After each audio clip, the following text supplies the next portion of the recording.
Assalamualaikum warahmatullahi wabarakatuh. Kami dari kelompok 10 dengan anggota Alpina Siti Nursadiah, Dina Marlina, dan Nurulan. Di sini kami akan mempresentasikan hasil kerja kelompok kami, yaitu tentang agama dan masyarakat.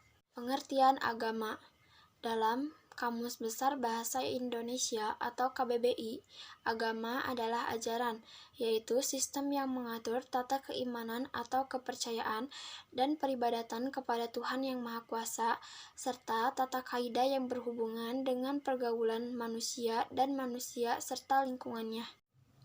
Pengertian masyarakat. Masyarakat dalam bahasa Inggris disebut society, asal katanya yaitu socius yang artinya kawan, adapun dari bahasa Arab yaitu sik yang artinya bergaul. Jadi masyarakat merupakan kelompok manusia atau individu yang secara bersama-sama tinggal di suatu tempat dan saling berhubungan. Biasanya hubungan atau interaksi ini dilakukan secara teratur atau terstruktur. Dengan adanya kelompok sosial ini, setiap individu dapat saling berinteraksi dan saling membantu satu sama lain. Fungsi agama dalam masyarakat.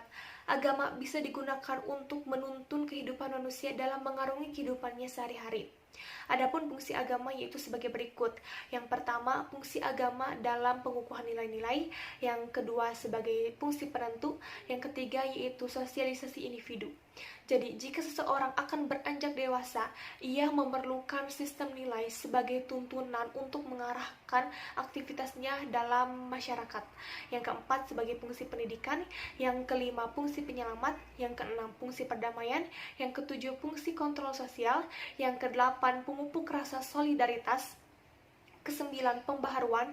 Kesepuluh, kreatif. Dan yang terakhir adalah sublimatif atau bersifat perubahan emosi. Kaitan agama dengan masyarakat. Yang pertama dalam melestarikan budaya. Contohnya budaya Ngaben yang merupakan upacara kematian bagi umat Hindu Bali yang sampai sekarang masih terjaga kelestariannya. Nah, hal ini membuktikan bahwa agama mempunyai hubungan yang erat dengan budaya sebagai patokan utama dari masyarakat, yaitu untuk selalu menjalankan perintah agama dan melestarikan kebudayaannya. Lalu yang kedua, menjaga tatanan kehidupan. Maksudnya hubungan agama dalam kehidupan jika dipadukan dengan budaya dan masyarakat akan membentuk kehidupan yang harmonis. Karena ketiganya mempunyai keterkaitan yang erat satu sama lain. Sebagai contohnya, jika kita rajin beribadah dengan baik dan taat dengan peraturan yang ada, hati dan pikiran kita pasti akan tenang. Dan dengan itu kita dapat menciptakan keadaan menjadi lebih baik seperti memelihara dan menjaga budaya. Menurut Elizabeth K. Nottingham tahun 1954, kaitan agama dengan masyarakat dapat mencerminkan 3 tipe. Yang pertama, masyarakat yang terbelakang dan nilai-nilai sakral. Jadi dalam tipe masyarakat ini, nilai agama sering meningkatkan konservatisme atau nilai-nilai tradisional dan menghalangi perubahan dalam masyarakat, dan juga agama menjadi fokus utama pengintegrasian atau perbuatan dan persatuan masyarakat secara keseluruhan. Jadi dalam tipe masyarakat ini sangat mengedepankan agama. Yang kedua, masyarakat pra-industri yang sedang berkembang. Dalam tipe ini, agama tidak memberikan dukungan yang sempurna terhadap kehidupan sehari-hari, tetapi agama hanya memberikan dukungan terhadap adat istiadatnya saja. Lalu yang ketiga itu masyarakat industri sekular, yaitu dalam tipe masyarakat ini tidak terlalu memberikan tanggapan langsung terhadap agama. Misalnya praktek agama, pemikiran agama, dan kebiasaan-kebiasaan agama lainnya, perannya itu sangat sedikit. Kenapa? Karena arti dari sekularisme atau sekular itu kan ideologi atau kepercayaan yang berpendirian bahwa paham agama tidak boleh dimasukkan ke dalam negara, politik, atau institusi publik lainnya. Ya, jadi beginilah peran agama dalam masyarakat. Perannya itu sedikit, bahkan hampir tidak ada. Perlembagaan agama. Perlembagaan agama adalah suatu tempat atau lembaga untuk membimbing, membina, dan mengayomi suatu kaum yang menganut agama. Perlembagaan agama yang berada di Indonesia diantaranya yang pertama Islam yaitu MUI, yang kedua Kristen yaitu Persekutuan Gereja-Gereja Indonesia atau PGI, yang ketiga Katolik yaitu Konferensi Wali Gereja Indonesia atau KWI, yang keempat Hindu, yaitu Parisada, yang kelima Buddha, yaitu MBI, dan yang keenam Konghucu, yaitu Matakin. Faktor penyebab terjadinya konflik agama. Yang pertama, mereka masih belum memahami ajaran agamanya atau menyimpang dari aturan atau ajaran agama masing-masing. Yang kedua, masyarakat masih mementingkan diri sendiri atau menganggap agamanya yang paling benar. Dan yang ketiga yaitu masyarakat masih bertindak semaunya tanpa mengikuti kaidah yang ada. Penanganan konflik agama. Yang pertama, mempelajari penyebab utama konflik. Yang kedua, diadakannya pertemuan antara kedua belah pihak yang sedang konflik sehingga adanya komunikasi. Dan yang ketiga, dilakukannya mediasi. Di dalam mediasi ini terdapat mediator atau fasilitator, yaitu untuk memfasilitasi adanya dialog atau obrolan antara pihak yang sedang berkonflik.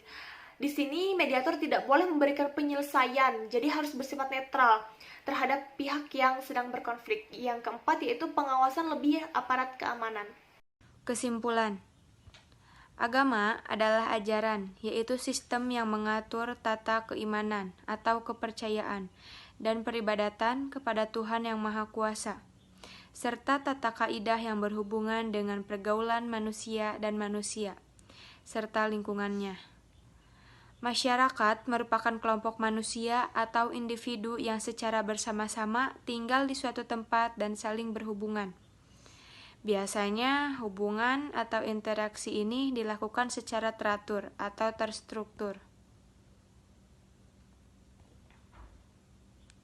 Fungsi agama dalam masyarakat yaitu sebagai pengukuhan nilai-nilai, penentu, sosialisasi individu, edukatif, penyelamat, perdamaian, kontrol sosial, pemupuk rasa solidaritas, pembaharuan kreatif dan sublimatif. Kaitan agama dengan masyarakat yaitu untuk melestarikan budaya dan menjaga tatanan kehidupan. Kaitan agama dengan masyarakat dapat mencerminkan tiga tipe yaitu masyarakat terbelakang dan nilai-nilai sakral, masyarakat praindustri yang sedang berkembang, dan masyarakat industri sekular. Perlembagaan agama adalah suatu tempat atau lembaga untuk membimbing, membina, dan mengayomi suatu kaum yang menganut agama. Perlembagaan agama yang ada di Indonesia yaitu Islam, yaitu MUI, Kristen PGI, Katolik yaitu KWI, Hindu Parisada, Buddha MBI, dan Konghucu yaitu Matakin. Faktor penyebab terjadinya konflik agama yaitu masih ada yang belum memahami ajaran agamanya atau menyimpang dari ajaran agamanya, masih mementingkan diri sendiri atau menganggap agamanya yang paling benar, dan masih bertindak semaunya tanpa mengikuti kaidah yang ada. Penanganan konflik agama dapat diatasi dengan mempelajari penyebab utama konflik, diadakannya pertemuan antara kedua belah pihak yang sedang ada konflik sehingga adanya komunikasi, dilakukan mediasi, dan pengawas lebih aparat keamanan. Sekian dari kelompok kami, terima kasih. Wassalamualaikum warahmatullahi wabarakatuh.